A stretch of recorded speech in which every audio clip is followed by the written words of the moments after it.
Ladies and gentlemen, welcome to MTGO Traders. My name is Terran, and this is the Ravnica Allegiance set review for white. So you'll notice a little bit different on the screen today. For most of the other set reviews we've done for the channel, I really haven't given like a scale for the cards. I've just kind of talked about them being good in X format or Y format, mostly in draft sealed or standard, and then kind of talking lightly about if it's good for modern or good for commander. These set reviews are going to be kind of focusing more on limited, so draft and sealed, and on standard specifically, and then I'll kind of again lightly mention a little bit on commander and modern and other formats as well. But just wanted to kind of give you guys that, as well as having a nice little scale down here. So if you see a little diamond on the 1, 2, 3, or 4, 1 meaning amazing, 2 meaning it's still really good, 3 is pretty much average, 4 is not great, and 5 is, again, even more not great. So kind of going by golf terms here. So let's go through the white cards really quickly, and there are, of course, 30, I believe, through white. So Angel of Grace is a 5-mana 5/4 mythic, which means you won't see it that much in draft and sealed, but is very powerful for you. It's a flash flyer. When it enters a battlefield until end of turn damage, it will reduce your life total to less than 1, reduces it to 1 instead. You can also pay 6, exile Angel of Grace from your graveyard. Your life total becomes 10.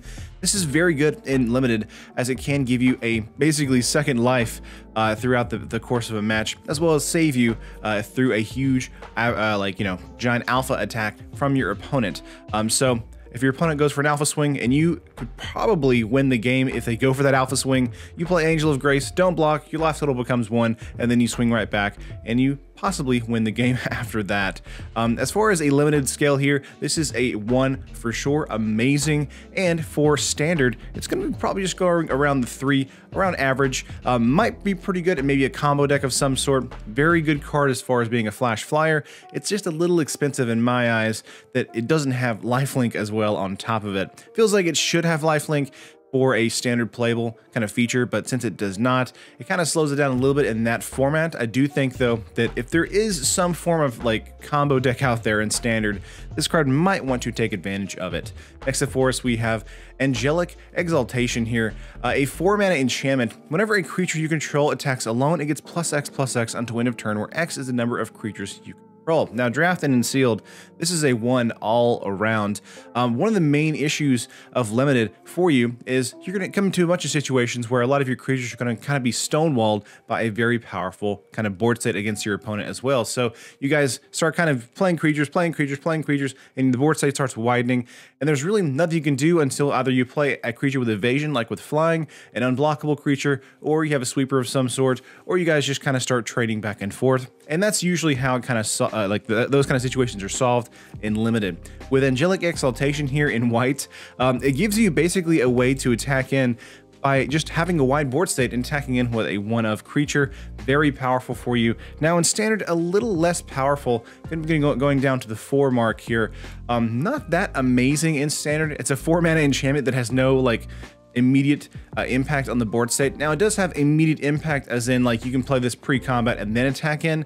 However, most of the time in standard, you don't want to do that. You want to make sure that you have a lot of tempo cards in hand instead. So a lot more cheaper like combat tricks or abilities against your opponent on their turn. So Angelic Exaltation, not so great in standard itself. Seems like it might be very good in commander though, but amazing in limited, which is draft and sealed again. So great card for that.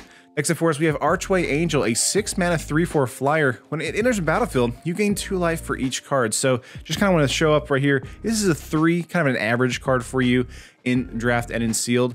The reason being, of course, is because you may not even get into a gate at all in your deck list if you draft a really powerful deck list. So if you're drafting correctly though, you want to get into 2 or 3 gates at least. But at the same time, this is just a 6-mana 3/4 flyer, which is perfectly fine and it's perfectly serviceable in that format. Now I do think in, of course, standard, this is not great at all. This is not going to see much play at all in that format. So just kind of one of those cards where it's very limited. It's going to be doing stuff in draft and sealed as in being a great 3/4 flyer, and that's basically it. But 6 mana as well in standard, just completely unplayable. But again, if you get into it in limited, might be fun for you, especially if you get into a lot of gates. That's just kind of an upside on top of this card. Next, of course, we have Arrestor's Zeal. This is a 1-mana instant. Target creature gets +2/+2 until end of turn. Addendum, which is the first time we see our key phrase or keyword for the Azorius guild. If you cast a spell during your main phase, the creature gains flying until end of turn. So for draft and sealed, this card is a straight up huge bomb for you. This is a 1, which is amazing. Love this card a lot. I think this is very powerful, especially on your opponent's turn and especially on your turn the most. This is just doing so many things for you. Addendum seems to me as a very, very powerful limited ability. Not that great in standard if we want to kind of look at where Zeal is on standard. I kind of put it at the 4 mark. It doesn't do that much. And honestly, you don't really want to cast kind of combat tricks like this on your turn in standard, as you really do need to either cast into creatures or getting into other situations where you're either removing your opponent's creatures or holding up mana for reacting to your opponent's board state. So not that great in standard, but in limited, which is draft and sealed. Arrestor's Zeal, fantastic. Great card to be responsive to as far as on your opponent's turn, and great card to attack in if you need to close out a match, which gives your creature flying. That's very good, especially in white. For sure. Next, of course, we have Bring to Trial. This is a 3-mana sorcery. Exile target creature with power 4 or greater. So this card is okay. I would definitely put this probably on the 3. Let's see here. I'm looking at my list here. Yes, it's definitely a 3 here on the list for draft and in sealed. And of course, for standard, this is a 5, so not great at all. Reason being, of course, is there's so much more removal for standard, but in draft and sealed, this is definitely just okay. Power 4 or greater is one of those situations where this is going to be quite narrow for you, which means it's going to basically just go for the Gruul clans. Simic is also a clan that comes to mind, or guild that comes to mind, that this will hit a lot of cards for. There aren't a lot of flyers in Azorius, or cards in general in Azorius, that Bring to Trial actually targets, so going up against a mirror match like that, sometimes this card just nets you nothing. So this is a great card for sideboards for game 2, and of course if you're playing for best of 1, this is a card you might honestly keep out sometimes, depending on, if you think that you're going to run into a lot more cards with power 4 or greater. To me, I mean, one of them is in a draft and limited environment is fine, but it could just be a dead card for you. Now, the thing for me is if it was power 4 or less, this might be much more powerful, as those cards are more prevalent in the formats.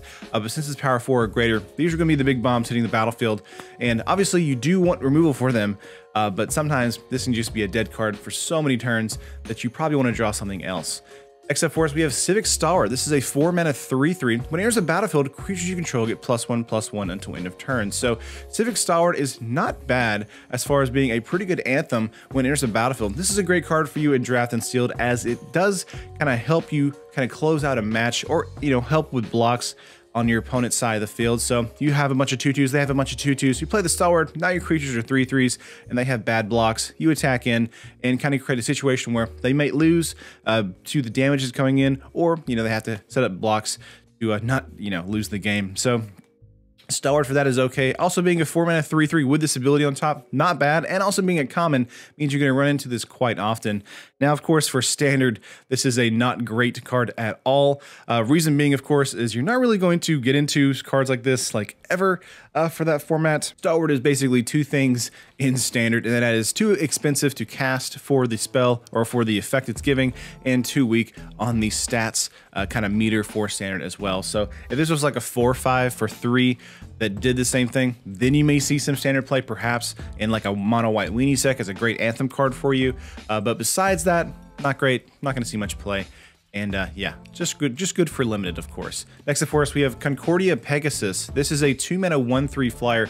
Simple, straightforward, and that definitely goes in the 3 mark for me. That's the complete average. This is a great card for you in your Azorius deck or in your Orzhov deck as just a decent flyer. 3 toughness is not bad, and having it on a flyer, which means it has evasion, is, again, pretty good.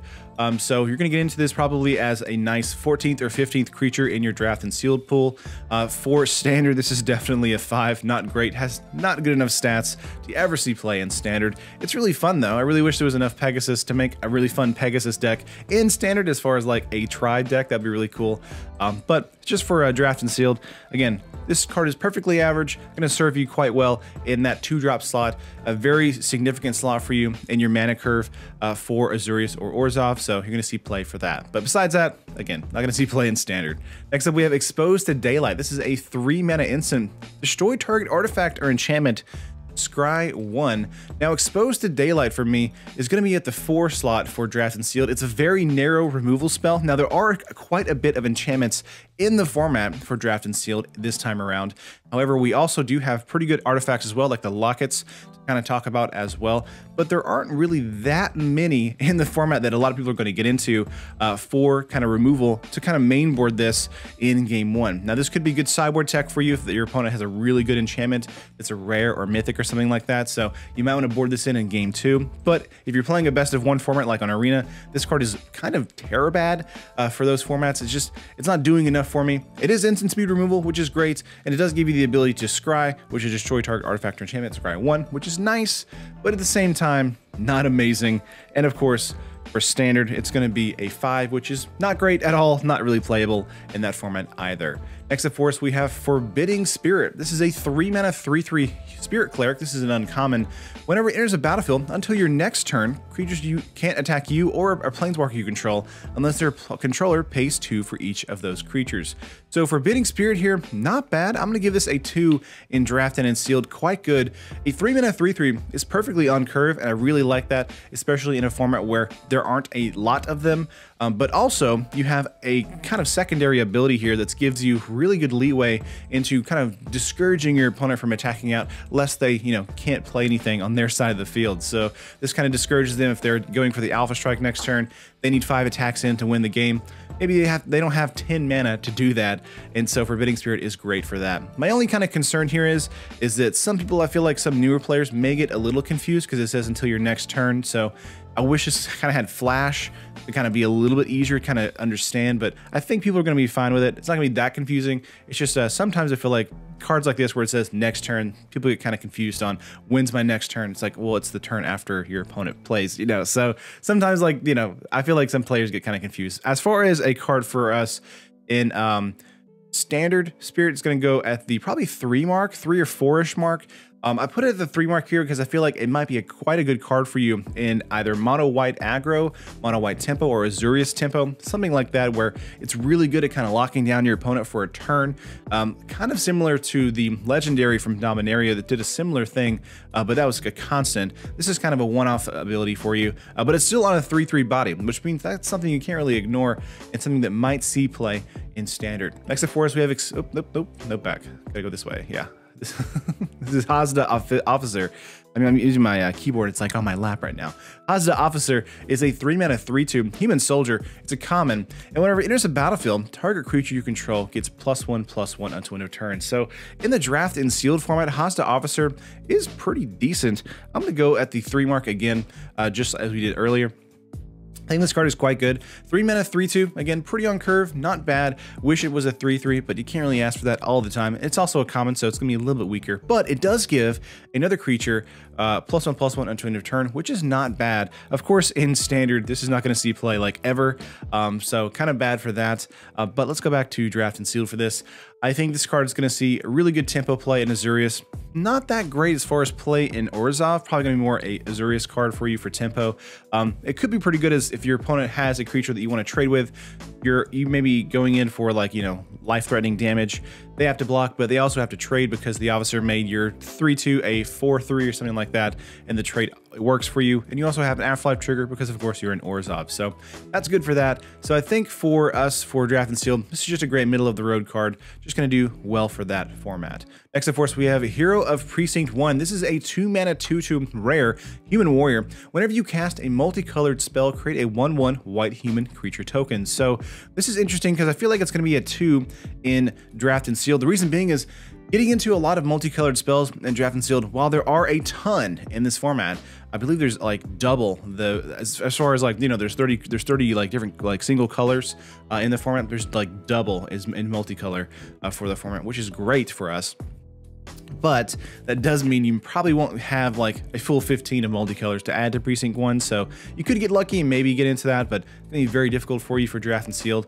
This, I feel like we'll see more play in Standard. It's still going to be at a 2 for me for that format, and a reason being, of course, it's just a 2/2. So that's also the kind of the downside as well in Draft and Sealed, is that it's just a 2-mana 2/2 if you don't have a multicolored spell that gives you a creature. So that's really the big downside here.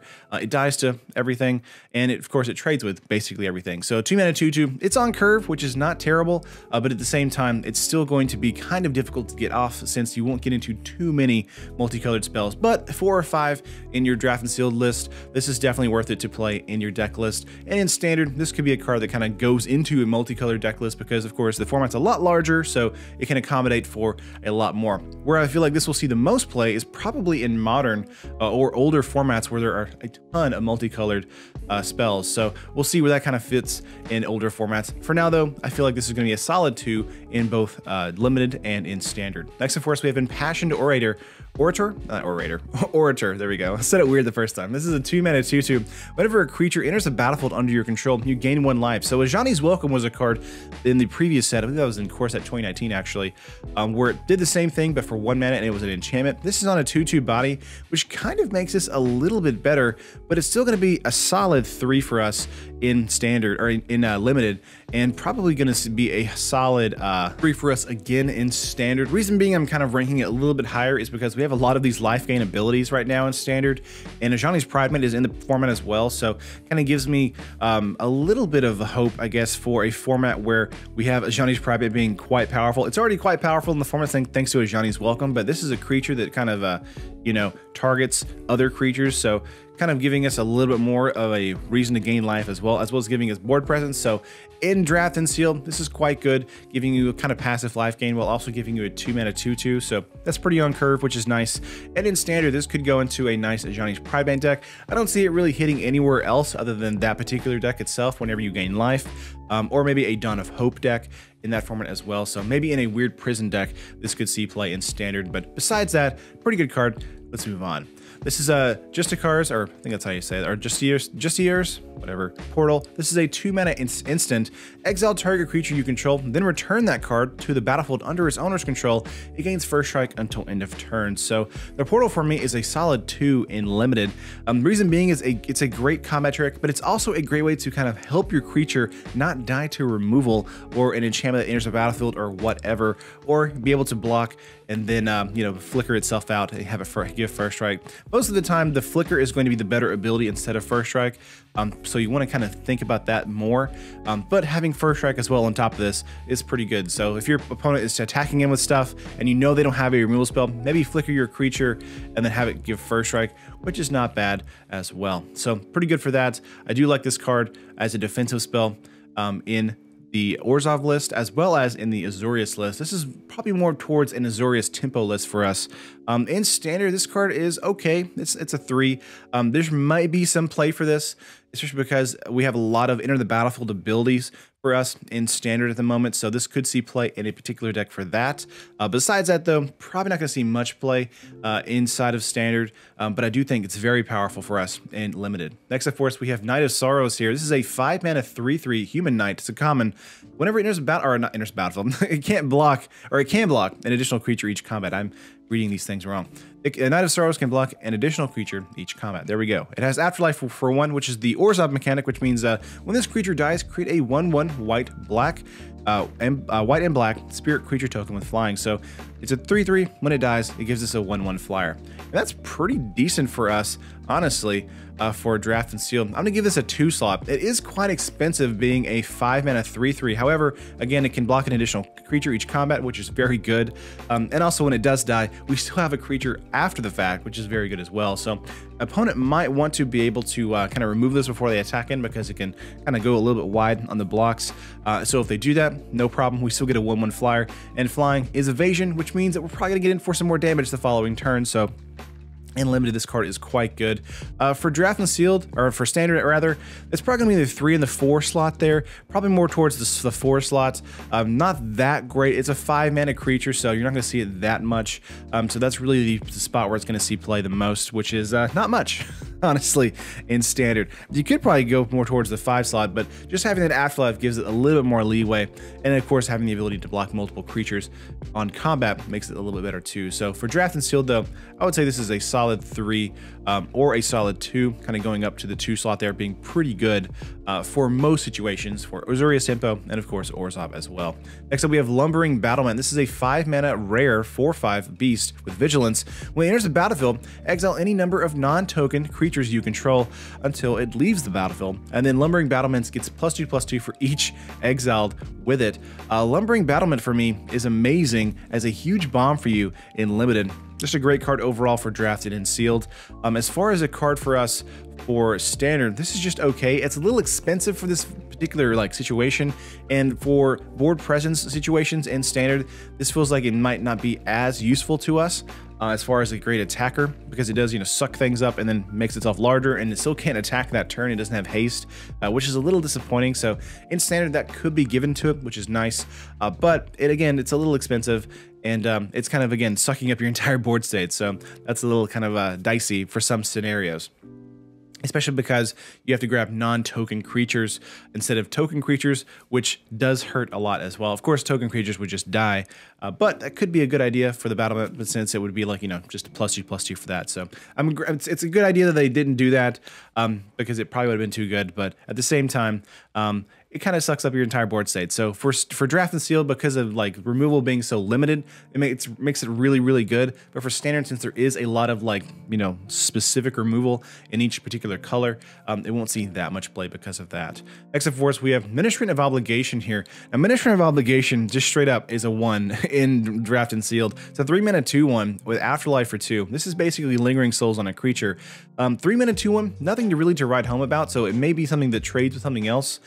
May also be something that actually just gets in on your opponent's face several times before they decide to kill it. When it does die, it has Afterlife for 2, which means it gives us 2 1/1 flyers, and that is amazing. Very, very powerful. Now, this is also a 2, I would say, in standard. Going to see a lot of play probably in some Orzhov lists, some Aristocrat lists, where they're having to sacrifice creatures or something like that. I think the Administrative Obligation is one of the best creatures in Ravnica Allegiance, as it does give you, again, a creature and then 2 more creatures after it dies. So just very, very flexible, very versatile for the Orzhov list, and very good in Azorius Tempo as well. If you get into this, you might want to go into those colors. Pretty good overall for draft and sealed, and going to see probably a lot of play in standard as well. We have Prowling Caracol here. This is a 2 mana 3/1 cat. A little too late to the Caracol like party. They're mostly out of standard right now. I would say this is at 4 for draft and in sealed. It's just a 2 mana 3/1, which is not great. I mean, Raptor Companions are basically the card this is mimicking, and 2 mana 3/1s, they're going to be probably like the 14th or 15th slot in your draft and sealed pool. They're nothing really to write home about, and of course, in standard, this is just a 4. This is or a 5. This is not great at all. Never going to see play hardly in standard, unless there's a cat list out there somewhere. But that's gonna be in modern now, not really in standard. However, Prowling Caracol is going to be, again, the 14th or 15th slot for you in draft and sealed, so there's that. It's fine. It's going to trade with something and immediately die because it is a 3/1. Next, of course, we have Rally to Battle. This is a 4 mana instant. Creatures you control get +1/+3 until end of turn. Untap them. This is very okay, not amazing. So I'm going to go with a 3 here for limited. Kind of just decent for draft and in sealed. It is an instant speed spell, so your opponent is going to be caught off guard by this. It's also +3 on the defense or on the toughness for your creatures. So more often than not, your opponent's going to attack in, and you're going to block with all your creatures. Your creatures are going to survive, and then they might be able to trade with your opponent's creatures, as it is just +1, not +3/+3. That would be a little too good at instant speed. It's also untapping a lot of stuff, so if you attacked in, and then your opponent was like, well, I'm just going to attack in since you're untapped, Rally to Battle really helps that scenario where you can kind of come back at them. Now, for standard, this is definitely going to be at a 5. Not amazing. Probably not going to see play in that format. Just a little too expensive. There is kind of some good synergy with a blue card, which is we'll talk about in the blue set review, which is the Petitioner for tapping and untapping. So that's something to kind of think about for an Azorius kind of mill deck. There is a cheaper card though in standard that does this, I believe in Ixalan. So Rally to Battle, probably not going to see play in standard basically at all. Next, of course, we have Resolute Watchdog. Oh, little puppy here. The 1 mana 1/3 Hound Defender. You can pay 1, sacrifice the Resolute Watchdog. Target creature you control gains indestructible until end of turn. So For draft and for sealed, this is going to be probably at a 2. This is going to be protecting basically any creature you don't want to die on your side of the field. It's a 1/3 defender, so it can't attack out, but it is for 1 mana, so it makes it quite efficient for you, and a great turn 1 play as well. Now for standard, I'm going to say the Watchdog is going to be a solid 4. You're not really going to see play in standard, unless people just like the Hound here, because it's really cute. So not really going to see play that much in standard for me, but I think in drafted and sealed, it's a solid 2. It's going to see play. It's going to be a really great turn 1 for you, and it's going to be a really great sacrifice trigger for you, giving, you know, a target creature you control indestructible for a turn. So protecting it for a turn, either from combat, for blocks, or for a removal spell hitting your side of the field. Next up, we have Sentinels Mark here. This is a 2-mana enchantment aura. It has flash, enchant creature, and enchanted creature gets +1/+2 and has vigilance. We also have addendum here, which means that if it enters the battlefield, you know, during your main phase, whenever you cast it during your main phase, the enchanted creature gets lifelink until end of turn. So Sentinels Mark is really decent. So I'm gonna go with a 2 here on the standard list. I do think addendum is just kind of annoying for this card, because it feels like it's an enchantment, which is great, and it's an enchantment with flash, which means it could be a decent combat trick, you know, giving your creature on your opponent's side of the field on blocks, you know, +1/+2, which is fine. But vigilance lifelink on your side of the field, I feel like we have a card that's for 3 mana that just does that from the last set. So you know, I'm kind of torn. I think it's fine. I think it's quite good as a combat trick, and it's quite good as an enchantment as well. But I don't know if the addendum ability here makes it good enough to cast it on our turn, turn the tide into battle. I do think it's fine, as it does give lifelink, so I just wish the lifelink was persistent and that the card just had a lifelink from then on. But until end of turn means it's just gonna, again, just happen for until end of turn. And since it's only +1/+2 instead of +2/+2, it doesn't help as much. So it's still pretty, very powerful in drafted and sealed as being a great combat trick for you, but just kind of disappointing overall since that lifelink is not persistent. For standard, of course, the mark here is going to be probably a 3 or 4, depending on where we're going to kind of see the play as far as this card's hits. I think this might see some play, and maybe an Azorius list, as far as tempo list, maybe. But again, the addendum, I don't know if it's going to be worth it for us in standard. This is one of those cards where I feel like it's probably going to be more towards the 4 or 5 mark in standard rather than like a 3 or a 4. Next up, we have Sky Tether. This is a 1-mana enchantment aura. Enchanted creature has defender and loses flying, so pretty good at being able to lock down a creature. And for that, it's gonna be solidly at the 2 slot for us for draft and for sealed. A great removal spell, basically. Now, it doesn't remove the creature completely, which means it just turns it into a defender, and it does lose flying. But if you're in Azorius and you're in Orzhov, you probably have a lot of flyers in your deck list.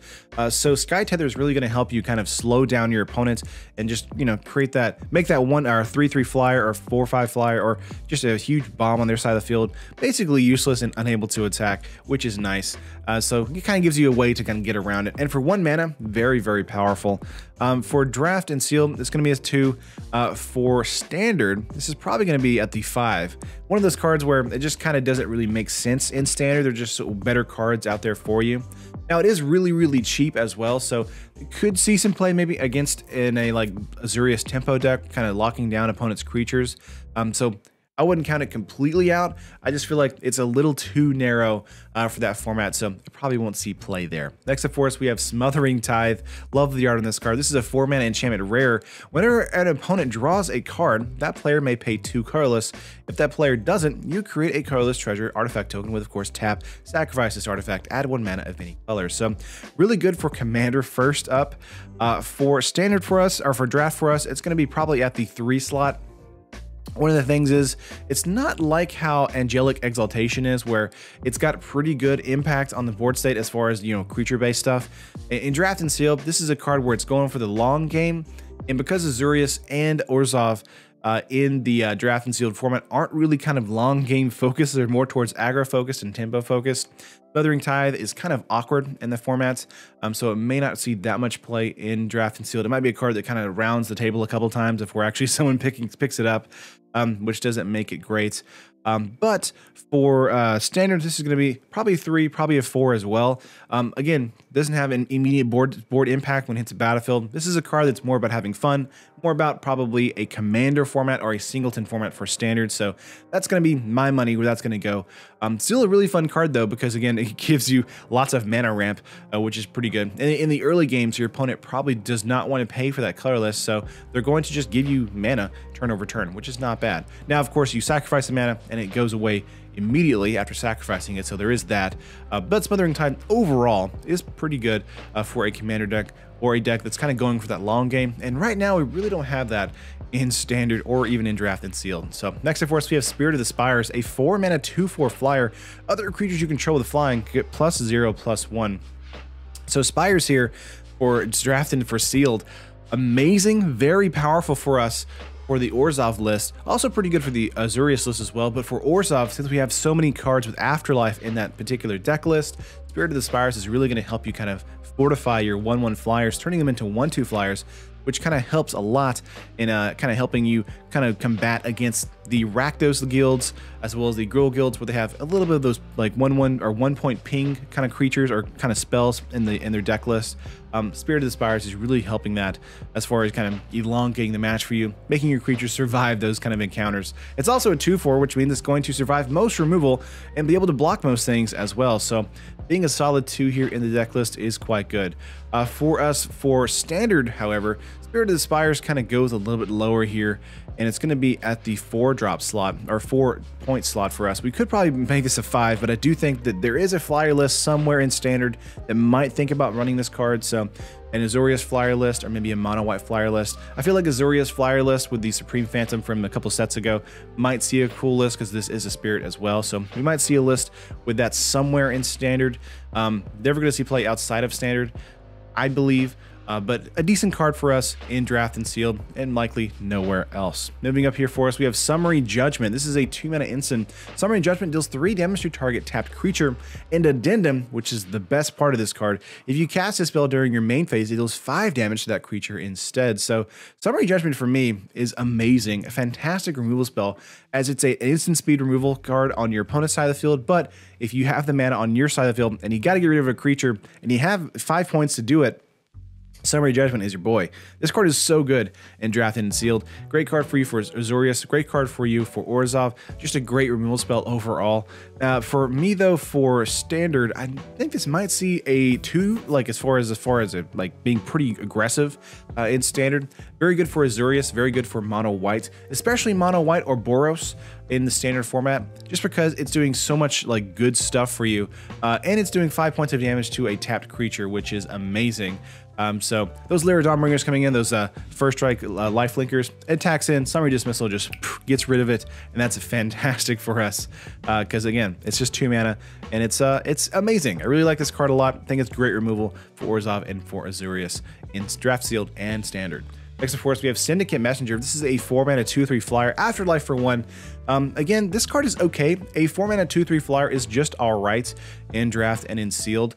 So I'm going to go with probably a 3 here. It kind of almost goes into the 2 slot for me for points, since it has Afterlife for 1, which means a 2/3 turning into a 1/1 flyer is quite good.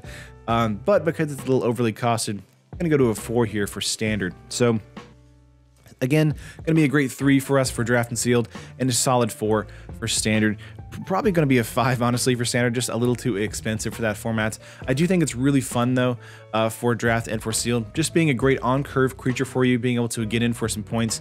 I wish it had Vigilance as well. There's so many of those 4-drop flyers that are 2/3s that have Vigilance as well, especially from Guilds of Ravnica. We had one that was fantastic. It had Mentor on the card as well.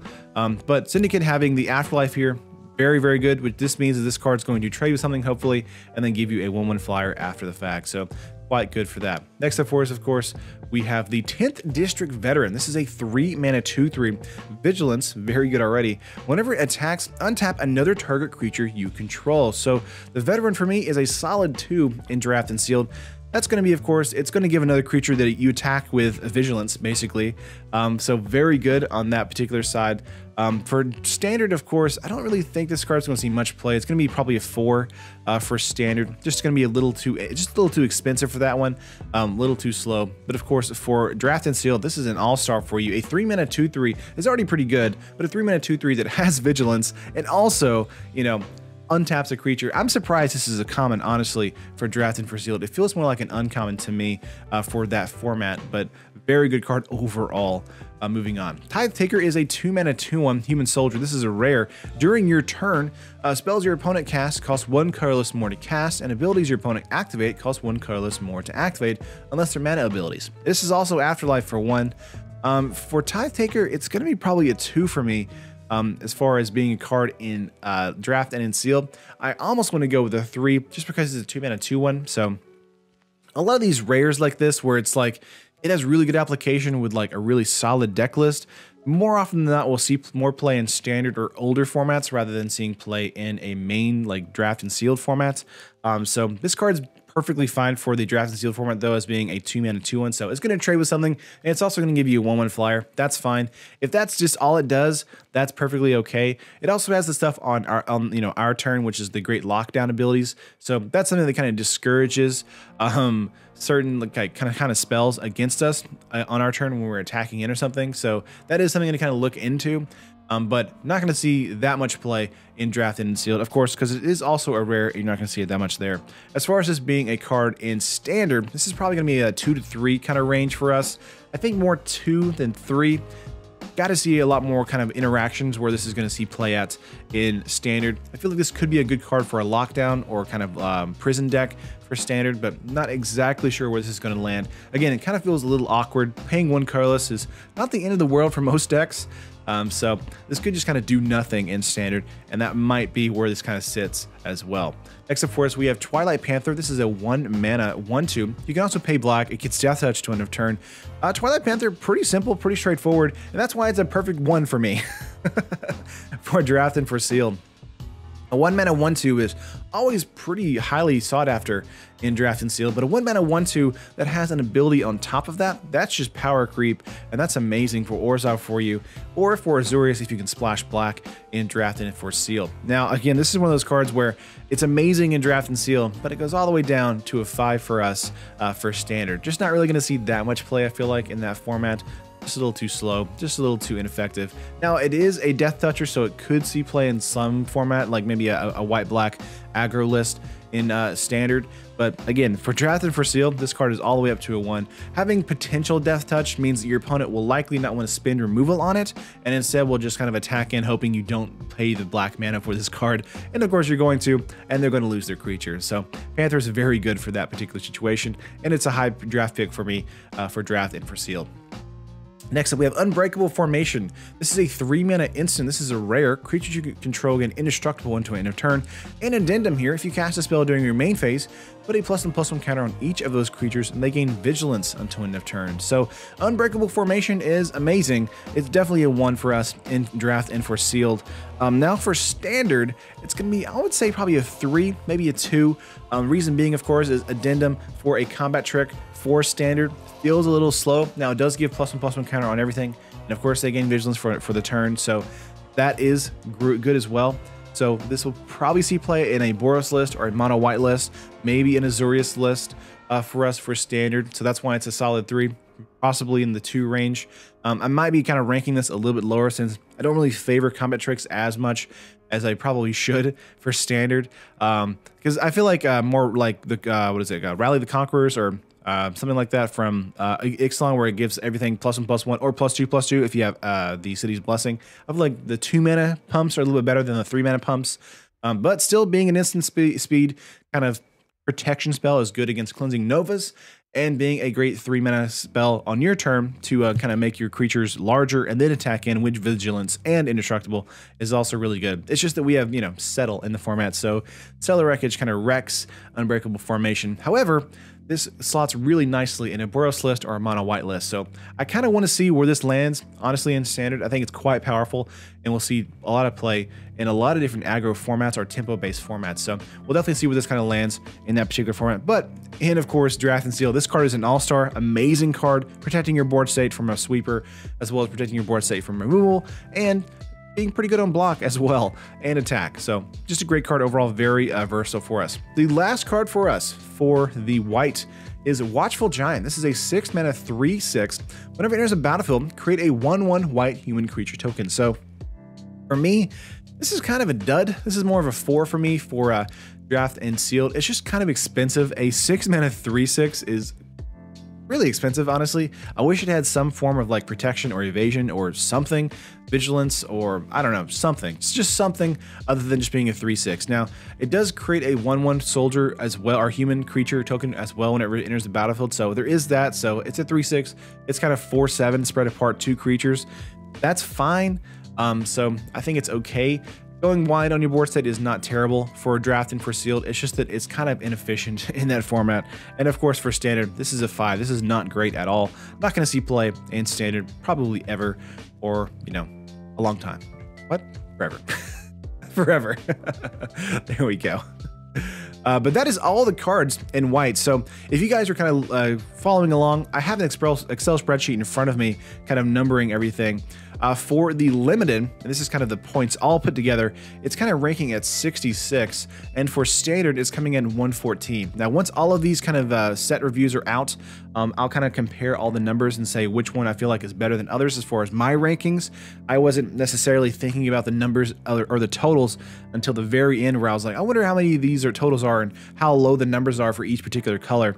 And some of the colors might surprise you as far as just how good they actually are for the individual color identities. Now, for like, you know, multicolored and for colorless and lands and that kind of stuff, that doesn't really matter as much to us. But for these solid colors for draft and for sealed, we can definitely kind of surmise where that's kind of landing for us. And I'll probably talk about that in the gold artifacts and land review video for that scenario. But I hope you guys like this video, of course. Like if you would like it. I hope it was helpful to you. Comment down below on what guild you're running or what, you know, kind of format or colors you're excited for Ravnica Allegiance. And subscribe to the channel if you haven't already, and make sure to hit that bell icon to be notified when new videos hit the channel. We'll have these set review videos going out all week this week, hopefully getting out as quickly as possible. I want to try and get out maybe 2 videos a day, but if I can't, it might just be 1 video a day. But I love you guys, and I'll see you in the next one. Peace.